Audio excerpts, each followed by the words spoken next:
যুক্তরাষ্ট্র ও ইরানকে দ্বিতীয় দফার শান্তি আলোচনায় বসানোর চেষ্টায় সৌদি আরব, কাতার ও তুরস্কে 4 দিনের সফরে যাচ্ছেন পাকিস্তানের প্রধানমন্ত্রী শাহবাজ শরীফ।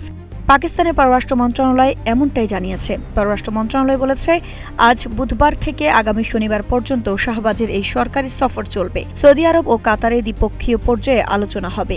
আর তুরস্কে আন্তালিয়া ডিপ্লোমেসি ফোরামের ফাঁকে দেশটির প্রেসিডেন্ট রিসেপ তাইয়েপ এরদোয়ান সহ অন্যান্য নেতার সঙ্গে আলোচনা করবেন শাহবাজ।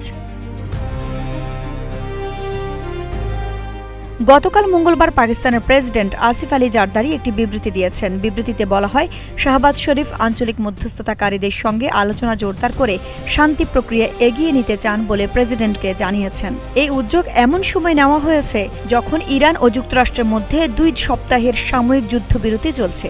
22 এপ্রিল পর্যন্ত এই যুদ্ধবিরতি কার্যকর থাকবে। যুক্তরাষ্ট্র, ইরান ও অন্যান্য শান্তিধর পক্ষগুলোর সঙ্গে যোগাযোগ বজায় রেখে শান্তি প্রক্রিয়া টিকিয়ে রাখার জন্য শাহবাজ শরীফের প্রতি আহ্বান জানিয়েছেন জারদারি। মার্কিন ভাইস প্রেসিডেন্ট জেডি ভ্যান্স এবং ইরানের পার্লামেন্ট স্পিকার মোহাম্মদ বাঘের গালিবাফের মধ্যে 21 ঘণ্টার সরাসরি আলোচনা কোনো ফল ছাড়াই শেষ হওয়া সত্ত্বেও নতুন দফার শান্তি আলোচনা নিয়ে আশাবাদ থাকছে। আইরিন হাসান, নাগরিক প্রতিদিন।